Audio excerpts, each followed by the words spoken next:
இப்ப திரிஷா பேரை இழுத்து விட்டுருக்கிறதும் பாஜக தான். திரிஷாவை அரசியல் களத்துக்குள்ள கொண்டு வருவாங்க. இப்படியே தான் திரிஷா ஒரு நபர் மாதிரி. அவர் ஆரம்ப காலத்தில் எவ்வளவு கஷ்டப்பட்டார் தெரியுமாங்குவாங்க. அவர் தெருநாய்களுக்காக பாடுபட்டு கொண்டிருக்கிறார்னு சொல்லுவாங்க. விஜயுடன் அவர் நடிகர் என்பதை மறந்து ஒரு பெண் என்பதை மறந்து திராவிட கட்சியில் அவர் இழிவுபடுத்தி பேசினாங்குவாங்க. பாஜக அப்படி பேசிச்சு, அதையெல்லாம் அவர் தாங்கி கொண்டார் தன் வாழ்க்கையில் திரிஷா அப்படின்னு கொஞ்சம் கொஞ்சமா திரிஷாவுக்கு ஒரு பிம்பத்தை கொடுத்துட்டே வருவாங்க. அவர் திரிஷாவுக்கு ஜெனரல் நாலேஜ் அதிகங்குவாங்க. ஏன் திரிஷா அரசியலுக்கு வரக்கூடாதுன்னு ஒருத்தவங்க பேசுவாங்க. விஜய்க்கு துணையா திரிஷா அரசியல் கட்சியில் ஏன் வரக்கூடாதுன்னு பேசுவாங்க. அப்படியே கொஞ்சம் கொஞ்சமா அவங்கள கொண்டு வருவாங்க. டெல்லி பாலிடிக்ஸ்க்கு யூஸ் பண்ணிக்குவாங்க. இவர் படித்தவர், இவர் ஆங்கிலம் தெரிந்தவர்னு ஒரு பிம்பத்தை பத்திரிகையில் எழுதும். திரிஷா ஏன் வரக்கூடாது அப்படின்னு. ஏன் திரிஷா ஜெயலலிதா மாதிரி, ஜெயலலிதாவும் திரைத்துறையிலிருந்து வந்தவர் தானே, அதே போல் திரிஷாவும் வரக்கூடாதா?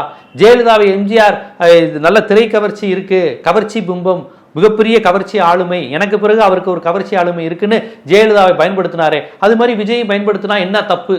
எல்லாத்தையும் நார்மலைஸ் ஆக்குவாங்க. நம்மகிட்ட அவர் உணர்ந்து ஆமால எம்ஜிஆர் வந்து ஜெயலலிதா வந்தாங்க, அது மாதிரி விஜய் வந்து திரிஷா வந்தா என்ன தப்பு? ஸோ திரிஷாவை அரசியல் களத்துக்கு கொண்டு வரக்கூடிய எல்லா விதையும் தான். பிஜேபியை பொறுத்தவரையும் விஜயா, அஜித்தா, திரிஷாவா, சிவகார்த்தியனா, யோகி பாபுவா, விஷாலாங்கிறதுலாம் மேட்டர் கிடையாது. யாரையாவது ஒரு கடப்பாறையை, சீமானு ஒரு கடப்பாறையை கொண்டு வந்துகிட்டு இருக்காருல்ல, அது மாதிரி யாராவது ஒரு கடப்பாறையை கொண்டு வந்து இந்த திராவிட இயக்கத்தை இழிவுபடுத்தணும், பெரியாரை இழிவுபடுத்தணும், வேற வேற வடிவங்களில் பேசிக்கிட்டு ஊழலை எதிர்க்க போறோம், இவங்க தான் பரிசுத்தமான ஆட்கள்னு டைரக்டா பாஜக தான் முகத்தோட வந்தா தமிழ்நாட்டில் ஏத்துக்க மாட்டாங்கன்னு வேற வேற முகமுடிகளை தனக்கு இருக்க பண செல்வாக்கு, அரசியல் செல்வாக்கை பயன்படுத்தி இப்போ உருவாக்கிக்கிட்டே இருப்பாங்க.